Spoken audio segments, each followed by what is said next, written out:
On parle souvent donc de coexistence des modèles agricoles et on rentre très très vite dans le vif du sujet, mais je pense qu'il faut se poser la question de la définition de ce qu'est un modèle agricole. Et peut-être que ça éviterait de poser une question trop clivante ou voire même trop ouverte. Je pense que c'est très compliqué aujourd'hui de définir ce qu'est un modèle agricole, et même moi à titre personnel, dans quel modèle je me range. Sur la ferme, nous pratiquons l'agriculture biologique. Est-ce que je suis bio? Est-ce que je suis durable? Est-ce que je suis les deux? Donc je pense que cette question est un petit peu biaisée à cause de ça. Et sur le terrain, en fait, la coexistence des modèles existe déjà, puisque nous sommes tous dans un cercle d'entraide, nous avons du matériel en commun, les uns ou les autres, entre gens de systèmes soi-disant différents. Mais ce qui fait avant tout en fait le lien, c'est notre coexistence au territoire, quoi. Moi, je retiendrai qu'une chose, en fait, c'est plutôt ce qui fait avancer les gens et progresser les gens.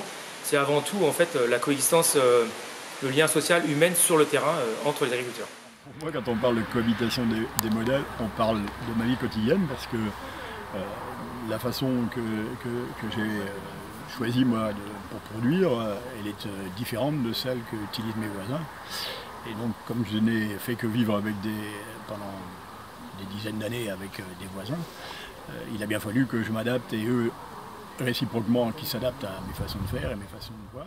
Quand on parle de cohabitation des modèles, ce qui me vient à l'esprit, la première chose qui me vient à l'esprit, c'est le rôle de la politique publique. Il me paraît difficile de dire que on peut se passer, on peut tourner le dos à la politique publique agricole, sachant son montant, sachant les formes presque injonctives qu'elle a pour les producteurs, et vouloir construire des modèles de production à condition qu'on puisse les définir, qui seraient exempts d'une réflexion sur la politique publique, ça me paraît pas souhaitable. Donc, s'interroger sur la cohabitation des modèles de production, pour moi, c'est commencer par s'interroger sur la politique publique agricole et en faire une réelle évaluation. Après, c'est, dans des objectifs un peu plus précis et un peu plus terre à terre, c'est dire que notre volonté, c'est de nourrir tout le monde. Donc s'interroger aussi sur la capacité de chacun des modèles identifiés à nourrir tout le monde. Et nourrir tout le monde, c'est se passer à court terme, ne pas inclure l'aide alimentaire par exemple dans une politique agricole. C'est un grand chantier. Pour moi, les modèles agricoles ont toujours été de mise. Ils évoluent avec les différentes sociétés construites avec des hommes et des femmes empreints d'espoir du meilleur. Et du coup, les choix entrepris appartiennent à chacun en fonction des critères très personnels.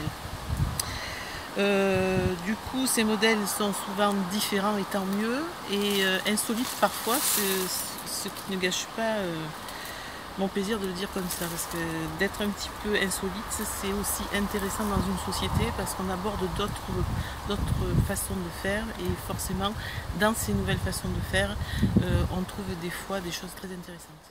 Mais ce qui serait, c'est sûr, plus judicieux, c'est qu'à un moment donné, on arrive à se parler même avec nos différences, justement pour aller vers une agriculture qui soit plus réaliste, notamment au niveau de l'environnement. Transmission très important aussi, et c'est vrai que dans la cohabitation des modèles agricoles, on est forcément dans de la transmission dès le départ, sans le savoir. Parce qu'on peut très bien être jeune, avoir 20 ans ou 30 ans, être dans une façon de travailler la terre et arriver à 50 en se disant ben non, mais finalement je pense que je peux évoluer et faire un changement, et ce changement profitera à mes enfants et petits-enfants peut-être un jour, ou à d'autres, pas forcément que familial. La question sur la cohabitation des systèmes agricoles, moi je trouve que ils font profiter, c'est plutôt un plus. C'est-à-dire que moi je m'inspire aussi des voisins qui ne fonctionnent pas comme moi, qui ont du maïs, qui rasent des talus, qui mettent du désherbant. Et à l'inverse, moi je peux proposer ce que je fais chez moi, je plante des haies, je mets des prairies, je m'occupe de la biodiversité, j'ai un petit rucher, des vaches qui sont croisées. Donc ça c'est plutôt quelque chose, un enrichissement personnel, on n'est pas dans le conflit et on essaie de ne pas se braquer avec les voisins, quoi. Donc, si jamais il a tendance à désherber chez moi, je vais plutôt lui faire des remarques en lui disant essaie de faire mieux la prochaine fois, ou essaie de ne pas m'embêter. Moi je t'embête pas, donc on est plutôt dans cette formule-là, quoi. Elle est obligatoire parce que la société est multiple, les gens à nourrir sont multiples, et qu'il faudra forcément faudra forcément toujours des grosses exploitations pour faire de la bouffe pas chère, pour nourrir les gens qui n'ont pas de quoi se nourrir, et toujours des petits producteurs qui font plus de qualité, qui du coup prennent plus de temps pour monter les produits, mais qui du coup, avec des produits plus chers, qui ne pourront pas s'adresser forcément à tout le monde. C'est un peu à déplorer, mais à l'heure actuelle, on en est là, quoi. Moi, je sais que en tant que petit producteur charcutier, mes produits ne sont pas forcément accessibles malheureusement à tout le monde. Mais je ne peux pas me permettre de faire du produit au prix d'Intermarché, Leader Price et compagnie. Donc du coup, voilà, il faudra toujours des gros et des petits. De toute façon, la vie est comme ça. Et malheureusement, voilà, je pense que c'est l'agriculture à deux vitesses, comme la société à deux vitesses. Et il y a des petits gars comme moi qui peuvent se permettre de produire peu et de valoriser au maximum leurs produits. Et il y a des gars qui sont dans la Bretagne qui élèvent 5000 cochons par mois et qui, eux, malheureusement, sont pris dans le train de l'industrie et qui, de toute façon, sont pris par le business, quoi. Et qui, moi, mes cochons, je tue 120 cochons par an, je peux toujours me débrouiller avec. Un gars qui en tue 5000 par mois, il est dépendant des cours, il est dépendant de pas mal de choses. Donc du coup, voilà, nous on a quand même en tant que petit producteur, on a la possibilité et la liberté de pouvoir faire à peu près ce qu'on veut, quoi. Tant qu'on arrive à payer nos factures. Ça peut être une richesse, comme ça peut être une difficulté à surmonter en tant que paysanne. Donc une richesse, pourquoi? Parce qu'il y a la diversité des modèles qui correspondent à une diversité de régimes alimentaires, une diversité aussi territoriale, géographique. Donc voilà, de fait, on a une diversité des modèles. Peut-être tendre un peu plus vers un rééquilibrage dans le sens où un modèle industriel aujourd'hui nous paraît un peu trop prédominant dans notre quantité dans ce qu'on mange en fait. Et donc on essaye de tendre vers voilà, une relocalisation de l'alimentation au moins, tout en maintenant cette diversité des modèles avec une attention quand même. Dans le sud-est, globalement, c'est quand même des fermes à un nombre d'hectares assez petit. Il y a quand même une grande diversité de production. Donc qui cohabitent. On travaille peut-être à un manque d'organisation après une déprise agricole des légumes à une époque où c'était très bien structuré au niveau de l'achalandage, de la commerce, enfin de la distribution. On a perdu un peu ça. Donc on est revenu sur des fermes, peut-être à des entités plus individualistes. Et donc, comment on peut retrouver une organisation commune entre des producteurs de fruits, de légumes pour alimenter notamment, par exemple, les cantines scolaires. Et ça, on a perdu. Et petit à petit, je suis venu de l'agriculture plus raisonnable, enfin, oui, dans un premier temps plus raisonnable, et puis ensuite à l'agriculture biologique. Et donc à ce moment-là, je faisais encore les marchés, et un jour, on m'a demandé de créer deux jeunes femmes sont venues me voir pour savoir si je voulais faire une AMAP. Donc je leur ai dit oui, et puis le problème c'était que il y avait, je leur ai dit, je produis suivant les règles de l'agriculture biologique, mais je ne suis pas certifié.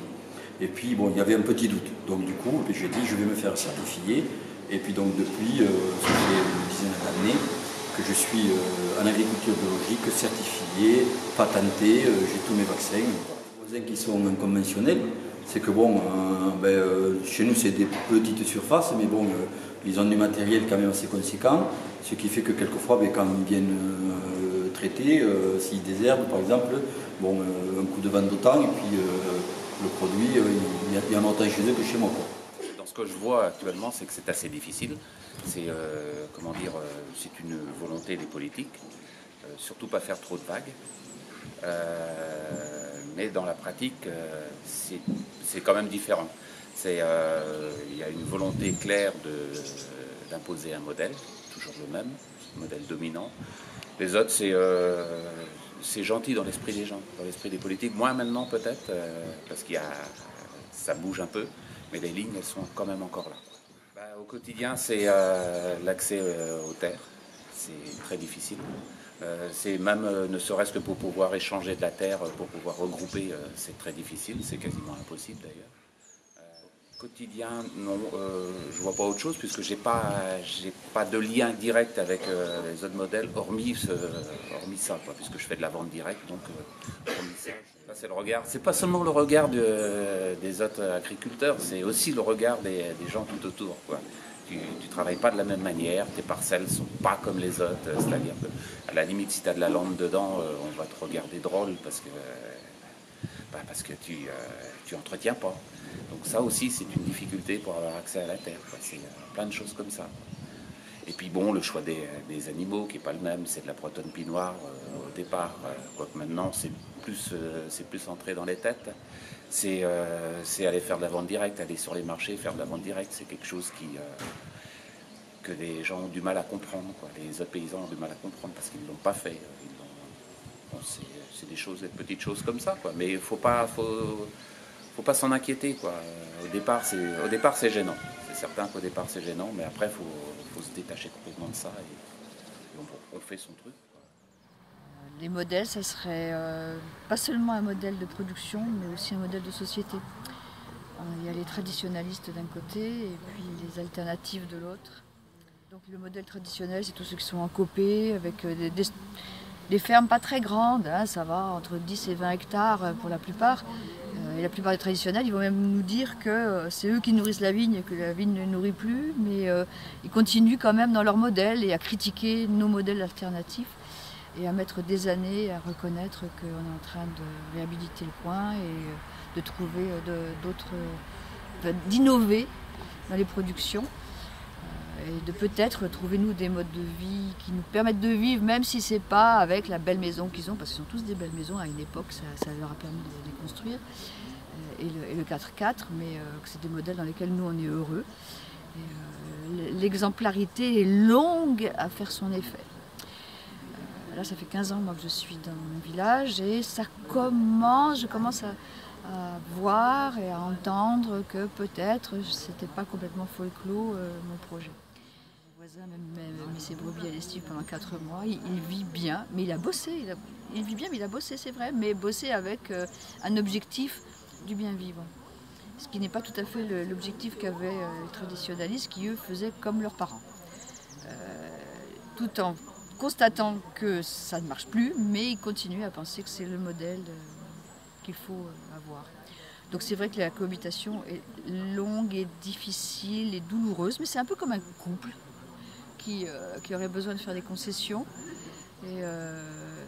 et aussi, je dirais un gros mot, de l'amour du même lieu finalement, hein. On partage le même territoire, on l'aime chacun à sa façon et on arrive au bout d'un moment à convaincre le voisin qu'on l'aime autant, pas de la même manière, mais que ça peut quand même faire évoluer et je ne vais pas grandir parce qu'il ne s'agit pas d'un enfant, mais transformer ce territoire vers un devenir qui, après tout, n'est peut-être pas seulement une idée de hippie écolo comme on nous traite quand on arrive. La cohabitation des modèles, par le fait, elle est existante. On la vit au quotidien avec nos voisins, mais il n'y a pas une cohabitation de 2 modèles, mais de plein de modèles différents. Et c'est peut-être là où la limite à trouver, c'est jusqu'à quel point on peut estimer qu'un modèle est supportable. Et du coup, jusqu'à quel point il peut y avoir un échange entre les différents modèles qui apporte à chacun. Après, c'est vrai que dans l'absolu comme ça, je trouvais assez compliqué de faire cohabiter des modèles si on prend les extrêmes entre un modèle d'agriculture biologique en biodynamie par exemple et à l'opposé une porcherie industrielle qui est totalement hors sol, même au niveau de la production, mais même au niveau de ses relations, de voisinage et tout ça. Donc c'est là la limite pour moi, c'est à quel point on peut faire cohabiter les modèles. Si on considère qu'il y a des modèles qui posent problème au niveau environnemental, social, etc., est-ce qu'on a vocation à les faire perdurer et du coup à supporter qu'ils cohabitent avec les autres? Et finalement, dire qu'on veut faire cohabiter les modèles, c'est aussi continuer d'amender, de ne pas faire de choix politiques entre les différents modèles qu'on souhaite.